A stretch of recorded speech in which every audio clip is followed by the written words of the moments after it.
5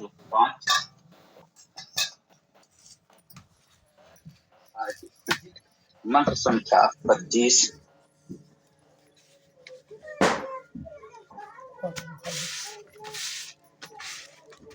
ओम चक्षु श्रोत्रम यशो अस्मासु देहि अन्नम रेतो लोहितम उदरम।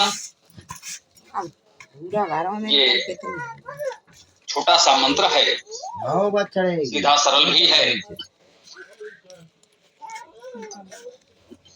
बहुत साधारण सी प्रार्थना है, परंतु महत्वपूर्ण है। चक्षु श्रोत्रम यशो अस्मासु देहि। चक्षु श्रोत्र और यश अस्मासु हम में देहि धारण कराएं या प्रदान करें। ये धातु है, धारण करना के अर्थ में, धारण करना, धारण कराना, और ये देना प्रदान करने के अर्थ में भी होता है। धारण कराओ, प्रदान करो, यही अर्थ इसमें किया गया। ठीक है, तो क्या धारण कराएं, क्या प्रदान कराएं, वो बातें बताई गई हैं। और महत्वपूर्ण बात ये बताई जा रही है, अस्मासु हम में, मुझ में नहीं, मैं कह सकते थे एक वचन में, मुझ में नहीं कहा है, अस्मासु हम में, हम सभी में। हम परमेश्वर से जो कुछ मांगते हैं वो सभी के लिए मांगते हैं, हमारे लिए मांगते हैं, मेरे लिए नहीं। तो कहा गया है अस्मासु देहि, हम में धारण कराइए, हमको प्रदान कीजिए। क्या? चक्षु श्रोत्रम यशो अन्नम रेतो लोहितम उदरम, इतनी बातें मांगी गई हैं। तो चक्षु, चक्षु का अर्थ देखना भी है और बोलना भी है। तो चक्षु का अर्थ है वाणी और नेत्र, हमें वाणी प्रदान करें, नेत्र प्रदान करें। श्रोत्रम, श्रो धातु का अर्थ सुनना है, तो कान प्रदान करें, श्रवण शक्ति प्रदान करें। यशो, हमें यश प्राप्त हो, वेद में यश प्राप्त की कामना है। यश की कामना करना कोई बुरी बात तो नहीं है, अनुचित तो नहीं है। यश की कामना में ये भाव निहित है कि हम कुछ ऐसे अच्छे कार्य करें कि समाज में हमारा यश हो। ये अच्छी भावना है, अच्छे कार्य करने की प्रेरणा है। हम चाहते हैं कि हमारा यश हो, यश फैले हमारा समाज में, ये अच्छी बात है। हमें उसके लिए उपयुक्त उत्तम कार्य करने होंगे, तभी यश होगा। बिना उत्तम कार्य किए तो किसी का यश हो नहीं सकता।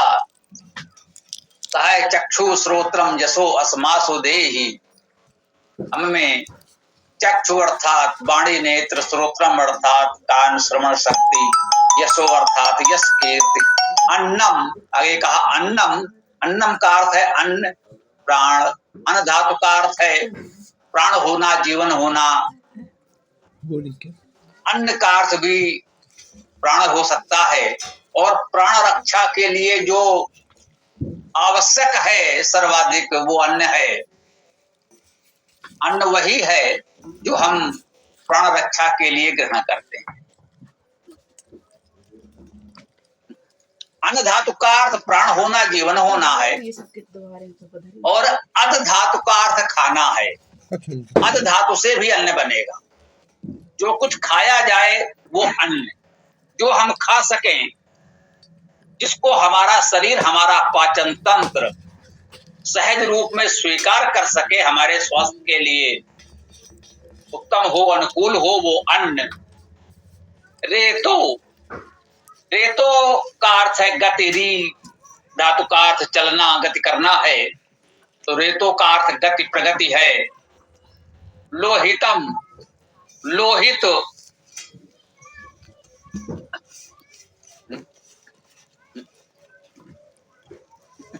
लोहित का अर्थ रोहित भी किया गया है, आरोहणकारी। लुह शब्द में ला का रा हो सकता है, ये व्याकरण का सामान्य नियम है। रलयो अभेदा, रा और ला में अभेद है, इसका सामान्य सा अर्थ ये हुआ कि धातुओं से जब शब्द बनते हैं तो बोलचाल में रा के स्थान पर ला और ला के स्थान पर रा हो जाता।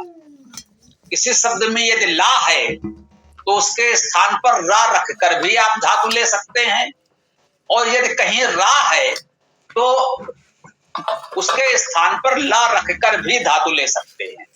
इस प्रकार से धातु ग्रहण की जा सकती है।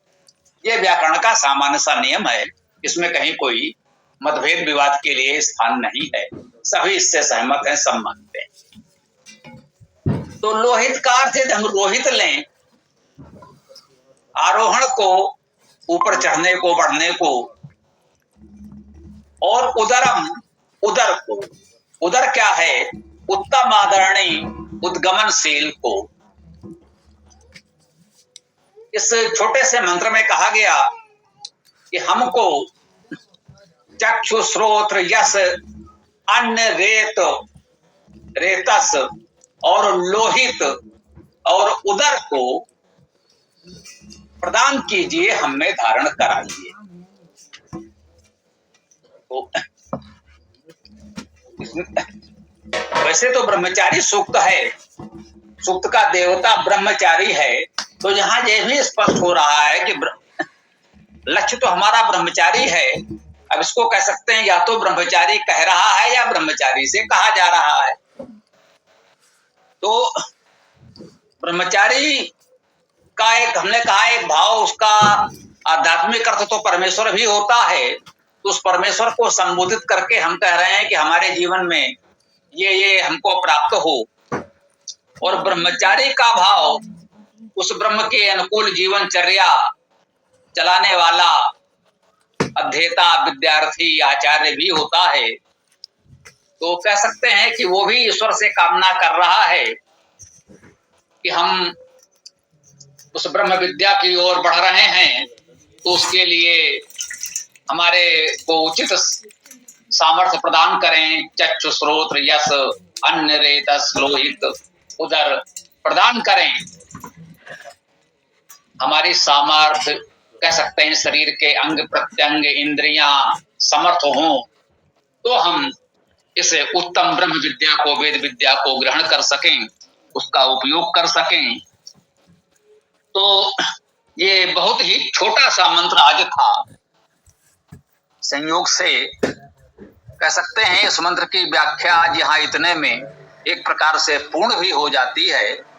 और निश्चित रूप से आज विशेष अवसर है, लोग अधिक जुड़े भी नहीं हैं, लोगों को अन्य कार्यों के लिए भी देखना होगा।